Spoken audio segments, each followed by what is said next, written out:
مولانا صاحب، ایک طرف تو سعودی حکومت تبلیغی جماعت کے اوپر دہشت گردی کا الزام اور قبر پرستی کا الزام اور بہت سارے الزامات انہوں نے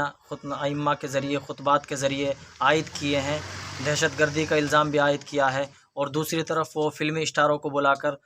سینما گھروں کا افتتاح کرا رہی ہے، اور کبھی جوئے کے اڈوں کا افتتاح کراتی ہے، اور بہت ساری برائیاں جو عام ہوتی جا رہی ہیں، برائیوں کا افتتاح کرا رہی ہے۔ ان کے بارے میں آپ کا کیا خیال ہے؟ تبلیغی جماعت جو خالصتاً دینی جماعت ہے، اور ان کو دہشت گردی اور قبر پرستی اور بہت سارے الزامات ان کے اوپر عائد کر رہی ہیں، آپ کا کیا خیال ہے ان کے بارے میں؟ بسم اللہ الرحمن الرحیم۔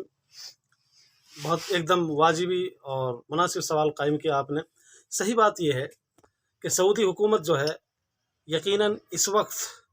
ایک فتنے کی طرف ہے۔ اسلام کے اندر ایک بے انتہا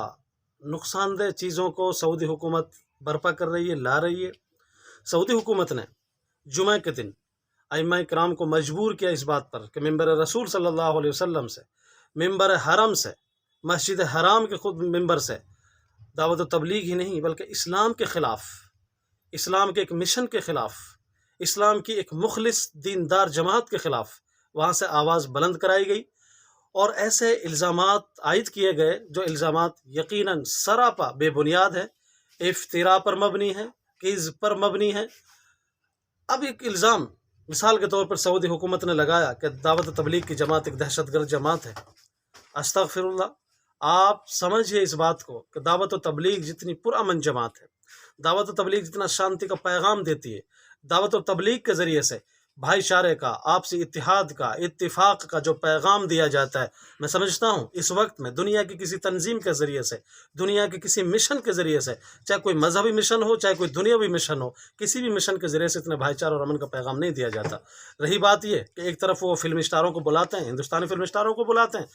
بات یہ ہے کہ مقامات مقدسہ ہیں، مسجد حرام ہے، مسجد نبوی ہے، مکہ ہے، مدینہ ہے، جو ہمارے دلوں کی دھڑکن ہے، ہماری جان ہے، ہمارے ایمان ہے، وہ ان مقامات مقدسہ پر آپ نے ناجائز قابض ہو کر، آپ نے ناجائز تسلط قائم کر کے اپنا، وہاں پر آپ عیاشوں کو بلاتے ہیں، عیاروں کو بلاتے ہیں، آپ وہاں پر عیاشی اور عیاری کے اڈے کھولتے ہیں، جوئے کے اڈے کھولتے ہیں، مقامات مقدسہ کی آپ توہین کر رہے ہیں، ان کی تذلیل کرتے ہیں، اور ان مقامات مقدسہ کے ذریعے جہاں سے پیغام اسلام کا بلند ہونا چاہیے تھا، یہ اعلاء کلمت اللہ کا کام ہونا چاہیے تھا، ان مقامات مقدسہ کے وہاں پر سینما گھروں کی آوازیں گونجتی ہیں، میوزک گونجتا ہے۔ آپ صلی اللہ علیہ وسلم نے ارشاد فرمایا، میں دنیا میں آیا ہی میوزک کو ختم کرنے کے لیے ہوں، اور آپ ان مقامات مقدسہ کے پر تسلط قائم کر کے وہاں پر آپ سینما گھروں کا افتتاح کرتے ہیں، اور جو جماعت دنیا کی ایک مخلص جماعت ہے، مخلص بالکل ایک خالص دینی جماعت ہے، جس آپ اس پر الزام لگاتے ہیں بدعتی ہونے کا، اس پر الزام لگاتے ہیں آپ مشرک ہونے کا،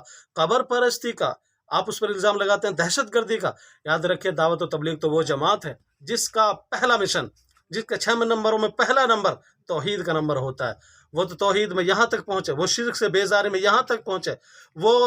دنیاوی اسباب سے لا تعلق ہو کر یہاں تک پہنچے کہ وہ انکار کرتے کرتے کرتے کرتے غیر اللہ کا انکار کرتے کرتے یہاں تک پہنچے کہ وہ اسباب کا انکار کر بیٹھے۔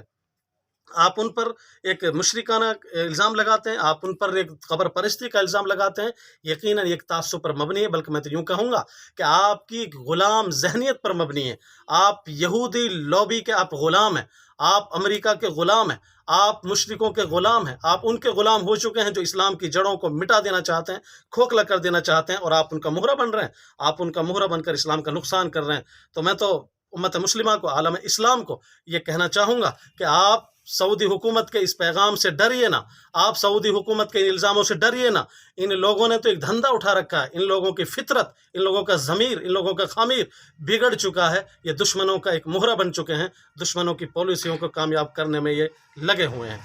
بہت شکریہ مولانا صاحب، آپ نے اپنی رائے کا اظہار فرمایا، جزاکم اللہ۔